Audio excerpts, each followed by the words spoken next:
नमस्ते बच्चों। आज हम सेकंड चैप्टर स्वर्ण काकः शैमुषी प्रथम भाग 9th क्लास के लिए पढ़ेंगे। यहाँ इस पाठ का सार देखो। प्रस्तुतो अयं पाठः श्रीपद्यशास्त्रिणा विरचितं विश्वकथाशतकम् इति कथासंग्रहात् गृहीतो अस्ति। प्रस्तुत पाठ श्री पद्म शास्त्री द्वारा रचित विश्व कथा शतकम नामक कथा संग्रह से लिया गया है। गृहीतो अस्ति लिया गया है। अत्र विविध राष्ट्रेषु व्याप्तानां शतं लोककथानां वर्णनम विद्यते, जिसमें विभिन्न देशों की 100 लोक कथाओं का संग्रह है। एषा कथा वर्म देशस्य श्रेष्ठा लोक कथा अस्ति। यह वर्मा देश की एक श्रेष्ठ कथा है। अस्यां कथायां लोभस्य दुष्परिणामः तथा च त्यागस्य सुपरिणामः स्वर्णपक्षकाक माध्यमेन वर्णितो अस्ति।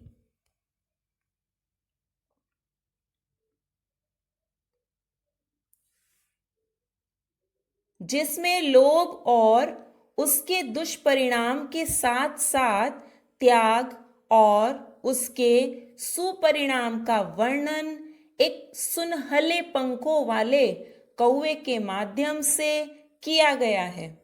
एक बार और देख लीजिए आप। प्रस्तुत पाठ श्री पद्म शास्त्री द्वारा रचित विश्व कथा शतकम नामक कथा संग्रह से लिया गया है, जिसमें विभिन्न देशों की 100 लोक कथाओं का संग्रह है। यह वर्मा देश की एक श्रेष्ठ कथा है, जिसमें लोभ और उसके दुष्परिणाम के साथ साथ त्याग और उसके सुपरिणाम का वर्णन एक सुनहले पंखों वाले कौवे के माध्यम से किया गया है। पाठ की हिंदी स्टार्ट करते हैं। देखिए, पुरा कस्मिंचिद कस्मिंश्चिद कस्मिंचित, ये संधि हो जाएगी। आप मेरे उच्चारण को ध्यान से सुनते चलें। मैं संधि विच्छेद साथ साथ जिन शब्दों की होती जा रही है वो करते हुए ही चल रही हूं। कस्मिंश्चित ग्रामे एका निर्धना वृद्धा स्त्री अवसत। प्राचीन काल में किसी गांव में एक निर्धन वृद्ध स्त्री रहती थी। तस्याः च एका दुहिता विनम्रा मनोहरा च आसीत्। उसकी एक पुत्री विनम्र और सुंदर थी। एकदा माता स्थाल्यां तांडुलान निक्षिप्य पुत्रीम आदिदेश। एक बार माँ ने थाली में चावलों को रखकर निक्षिप्य रखकर पुत्री को आदेश दिया कि सूर्यातपे तंडुलान खगेभ्यः रक्ष। सूरज की गर्मी में पक्षियों से चावलों की रक्षा करना। किंचित कालात् अनंतरम एकः विचित्रः काकः समुड्डीय तस्याः समीपम अगच्छत्। कुछ समय के बाद एक विचित्र कौवा उड़कर तस्याः समीपम, उसके पास आकर बैठ गया। प्राचीन काल में किसी गांव में एक निर्धन वृद्ध स्त्री रहती थी। उसकी एक पुत्री विनम्र और सुंदर थी। एक बार माँ ने थाली में चावलों को रखकर तंडुलान निक्षिप्य पुत्री को आदेश दिया कि सूरज की गर्मी में पक्षियों से चावलों की रक्षा करना। कुछ समय के बाद एक विचित्र कौवा उड़कर उसके पास आकर बैठ गया।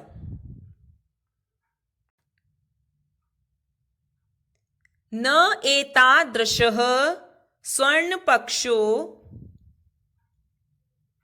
रजतचंचुः स्वर्णकाकः तया, स का विसर्ग, काकः तया पूर्वं दृष्टः। उसने एतादृशः इस तरह का, स्वर्ण पक्षः सोने के पंख, और रजत चंचुः चांदी की चोंच वाला सोने का कौवा, पूर्वम न दृष्टः पहले कभी नहीं देखा था। तम तंडुलान खादंतम हसंतम च, इय का हसंतम च विलोक्य बालिका रोदितुम आरब्धा।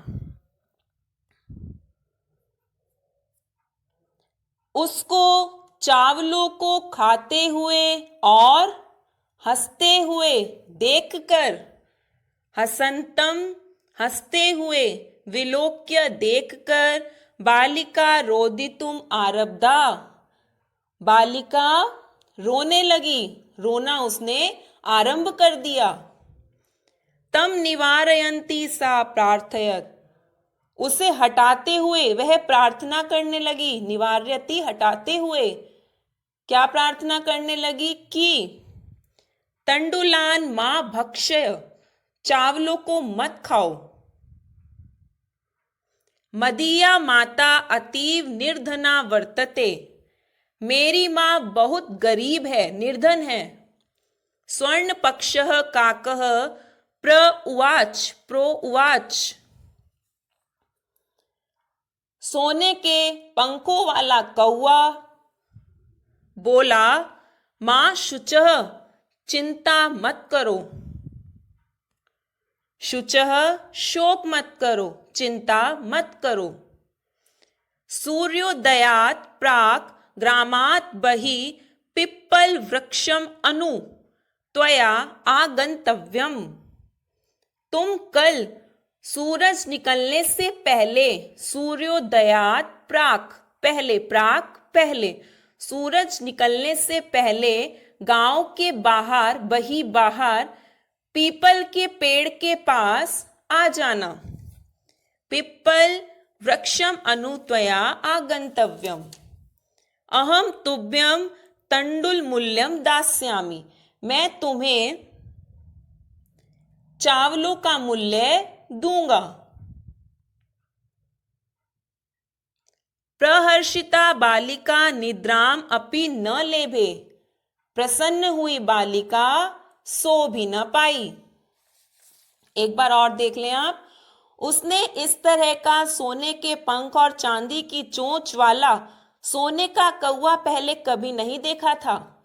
उसको चावलों को खाते हुए और हंसते हुए देखकर बालिका रोने लगी। उसे हटाते हुए वह प्रार्थना करने लगी कि चावलों को मत खाओ, मेरी मां बहुत गरीब है। सोने के पंखों वाला कौवा बोला, चिंता मत करो, तुम कल सूरज निकलने से पहले गांव के बाहर पीपल के पेड़ के पास आ जाना, मैं तुम्हें चावलों का, तंडुल का मूल्य दूंगा। प्रसन्न हुई बालिका सो भी न पाई।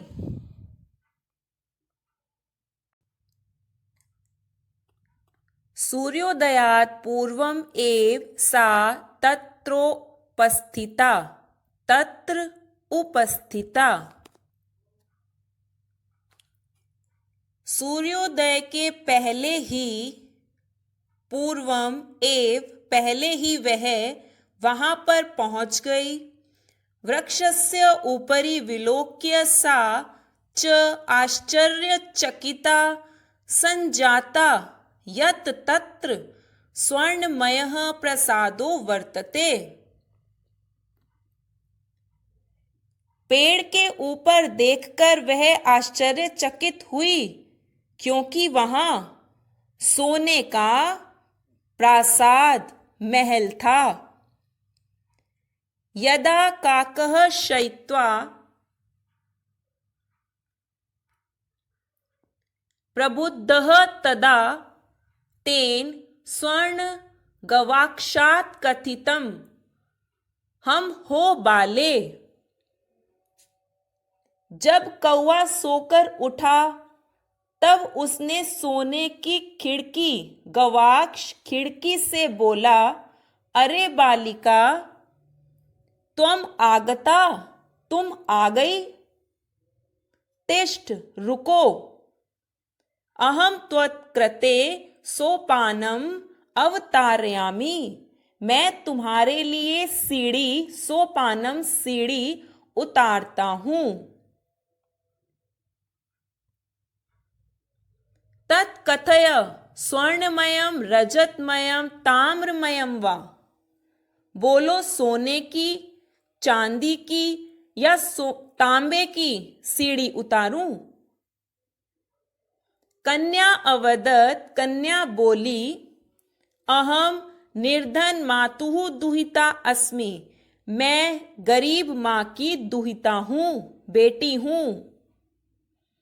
ताम्र सोपान नैव आगमिष्यामि, तांबे की सीढ़ी से ही आऊंगी।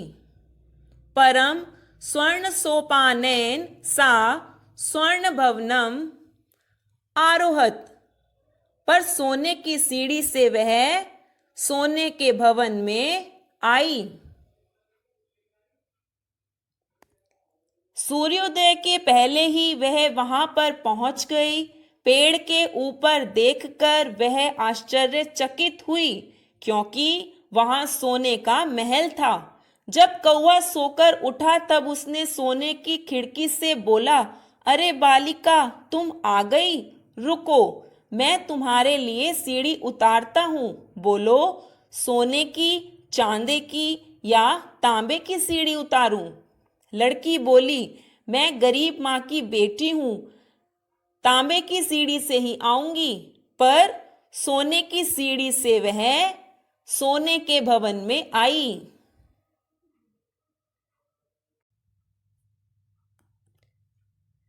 चिरकालम भवने चित्र विचित्र वस्तूनि सज्जितानि दृष्ट्वा सा विस्मयं गता। चिरकालम भवने, बहुत देर तक भवन में चित्र विचित्र वस्तुओं को सज्जितानि दृष्ट्वा, सजा हुआ देखकर वह आश्चर्यचकित हुई। विस्मयम, आश्चर्यचकित।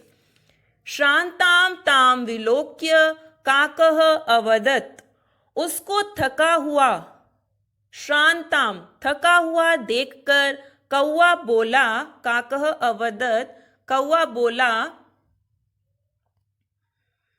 पूर्वम लघु प्रातराशः क्रियताम, पहले थोड़ा नाश्ता करो। वद, बोलो, त्वम स्वर्ण स्थाल्याम भोजनम करिष्यसि, क्या तुम सोने की थाली में खाओगी। किम वा रजत स्थाल्याम, या चांदी की। उत ताम्र स्थाल्याम, या तांबे की। बालिका अवदत्, बालिका ने कहा, ताम्र स्थाल्याम एव अहम, मैं तांबे की थाली में निर्धना भोजनम करिष्यामि, गरीब भोजन करूंगी। मैं गरीब, निर्धन, गरीब, तांबे की थाली में ही भोजन करूंगी। तदा सा आश्चर्यचकिता संजाता, तब वह आश्चर्यचकित हो गई। यदा स्वर्ण काकेन स्वर्ण स्थाल्याम भोजनम परिवेशितम, जब सोने के कौवे के द्वारा सोने की थाली में उसको भोजन दिया गया। न एतादृशम स्वादु भोजनम अद्य अवधि बालिका खादितवती, ऐसा स्वादिष्ट भोजन बालिका ने अभी तक कभी नहीं खाया था। बहुत देर तक भवन में चित्र विचित्र वस्तुओं को सजा हुआ देखकर वह आश्चर्यचकित हुई। उसको थका हुआ देखकर कौवा बोला, पहले थोड़ा नाश्ता करो। बोलो, तुम सोने की थाली में खाओगी या चांदी की या तांबे की? बालिका बोली, मैं गरीब, तांबे की ही थाली में भोजन करूंगी। तब वह आश्चर्यचकित बोली, जब सोने के कौवे के द्वारा सोने की थाली में भोजन परोसा गया, उसने ऐसा स्वादिष्ट भोजन आज तक कभी भी नहीं खाया था।